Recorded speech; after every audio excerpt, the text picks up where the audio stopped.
Okay, guys, welcome to another edition of the Culture and People podcast. Bob, in a few sentences, tell us who you are and what you do. Sure. I'm Bob Selle. I'm the Chief Human Resource Officer for Ocean State Job Lot, which is a closeout retailer in the Northeast. Yeah. What do? I try to make work human. That's what I do, so people can live their best lives. Oh, speaking to my heart, brother. Love it. Humanity. Yep. I'm like, I was raised by hippies. I can't help it. And your organization had recently did a white paper or case study with Deloitte, which was so cool.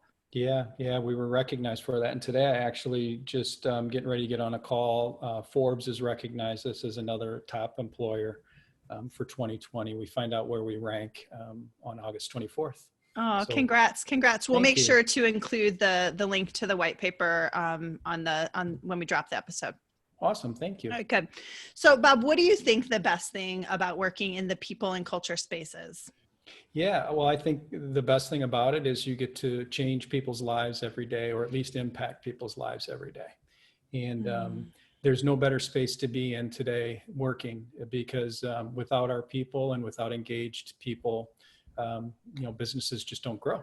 So it's exciting. If you want to, I think we all grow up hoping to impact somebody's lives. And for those of us in the people space, we have an opportunity to do it all day, every day.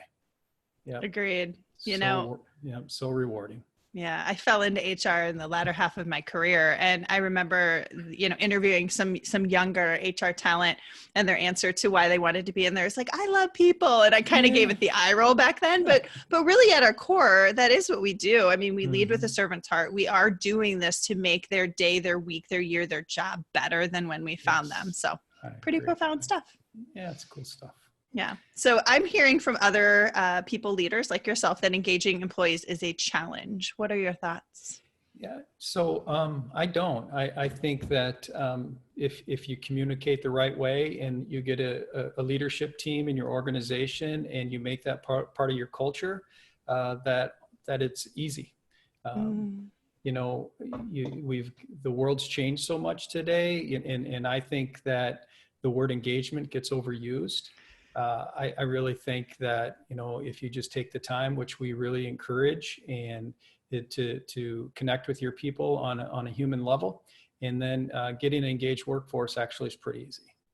That's so now I'm dying to dig into this with you, because now we've talked about the Deloitte white paper, we talked about Forbes. What are some of those keys? What advice do you have for organizations who want to advance their people strategy or their culture? Yeah, I think you got to go back to the beginning, and the way that we've done it and what's made us successful is we really took a look at the employee lifecycle. And so we call our associates, our people associates first. We really don't like the word employee. Just by definition, associate, you work with them; employee, they work for you. So you lead with obvious things like that. But we really peeled the onion as a leadership team, listened to our associates, and we really re-looked at who we were. So from how does our brand show up every day? And how are we engaging with candidates and making sure that we're putting our best foot forward? And then when you think about interviewing or even talking to your people inside, the reason that I think engagement can be driven is if you interview and people know who you are. What's the purpose of the organization? And it's important that they know that, because if their purpose doesn't align with your organization, then it's not a good fit for either one of you. But if those two purposes align, great things can happen. And so we make sure that we're really candid, and people are candid with us about who they are, what's important to them. And then, we've got our candidates, they like us, they like something about us, whether it's our green initiatives, whether it's our philanthropy, all those things that you want to connect to with an organization. Then we went and said, okay, so let's move further into the life cycle. Do they get onboarded correctly? Are we mirroring them with a buddy who has similar interests, so they have someone to talk to at work? And you talked about the whole I like people, but another study that goes way back is if you don't have a friend at work, you're not going to be successful, right? Right. So we think that that's really important. And then you just think of the whole life cycle, and we really took a look at it. How are we engaging them? The other big thing I would give advice is really think about when you think of total rewards, what does that mean? And because it's more than just your benefits, your ancillary benefits, your compensation. They never show up in the top 5, as you know. So we think of, growth and development. We don't call it career, climbing a ladder. We call them career journeys, because we want you to go wherever you want. So your journey can be different than anyone else, but if we give you the opportunity to have a journey at least and try to meet your needs, then you stay with us. So we really pile recognition, everything that would make somebody get excited and want to get up and go to work in the morning. That's what we call total rewards, because then you're rewarded for what you're doing. Yeah. So that's my advice. Go back to the beginning, really think about who you are. What does your life cycle mean? And are you connecting, and are you meeting the needs of your people? It's the other thing we didn't do is just guess. We actually asked people, right? And so you don't want to build something and push it down. That's why I love my CEO. He said our best ideas, and he always has, comes from the bottom up. And so that's who we are. That's our culture. We're constantly listening. We do what we are listenings all the time to make sure that we are connecting. Yeah, I was going to ask how frequently you do that. Is that survey form, the We Are Listening? Yeah, a little of both. So right now, WorkHuman has some really good stuff that's free for organizations. If you want to survey, you get to benchmark yourself against all of WorkHuman's network of companies, but we also use those questions, and we do it. So the HR team, the HR business partners will connect with a couple people, but we actually encourage our leaders to have virtual coffees with 2 or 3 people and ask those questions. So skip levels are really, really important. So multiple ways, stay interviews, exit interviews, any data point you can get, you really should. Yeah, I used to not understand the importance of data and humanity at work, but we have, because we all are viewing the world so differently, we have to level set with data that says, no, this is really what our employees are telling us. And so I feel like you guys are spot on. I'm not surprised that you're doing so well from an engagement and performance perspective, and I'm glad you're getting acknowledged for that.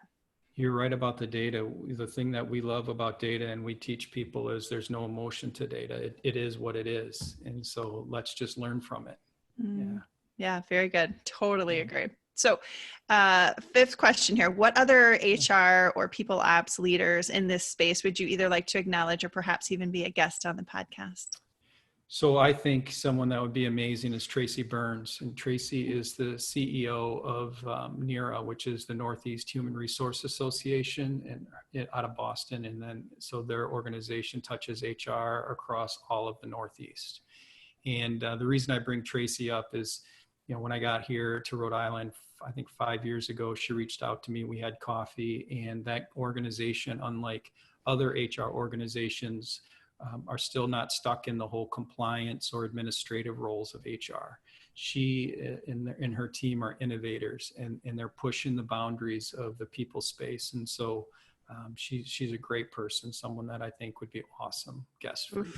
Oh, she sounds like somebody I want to know, pushing the boundaries. I'm always like, lane, stay in my lane. What lane? Like, let's go. There's no lanes. There's no lanes. Totally. Yeah. Okay. So let's check how much time we have left. Okay. We have just under a minute. So curious, when you think about your personal fulfillment in terms of what you get out of working with people and culture, what's your why? Oh, that's a great question. My why is service. It took me a long time to understand that. Like you, I came from the ops side. I thought I was stepping into HR for a year or so, and I've never left 15 years later. And it's because when I think about who I am, well, I know who I am, and I meditate or I'm mindful. I've always known that I get my greatest fulfillment from just connecting with people and removing barriers and simplifying, the whole human experience. And I just know that that's what I do. And if I can connect and make one person's day better, we've changed the world. Oh, I love it. That alignment of knowing who you are and getting to a place where you can use that effectively every day is beautiful. Well, thank you so much for sharing all that you did with us today. We appreciate you and enjoy getting in touch. Okay. Peace and progress, Bob. Yeah. Bye-bye.